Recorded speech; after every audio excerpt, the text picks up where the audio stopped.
Prof. Ulitin natin yung sinabi niya. Tamo. Nasisi pa yung prof eh. Ang layo nga naman ang tanong mo. Si Kayong nakakaalam niyan eh. Baguhin mo. Take two ha. Parang hindi ka nakikinig eh.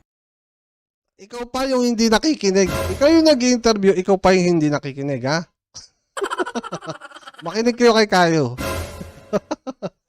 Siya ang daan.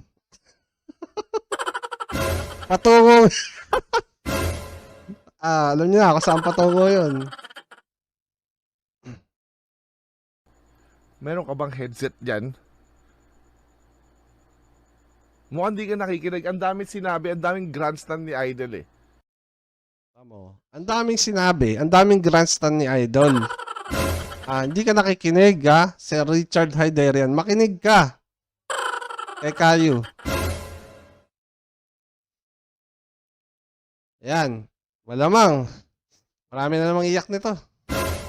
Sa sobrang panggigigil, no? Baka balang isang araw bigla na lang tumob.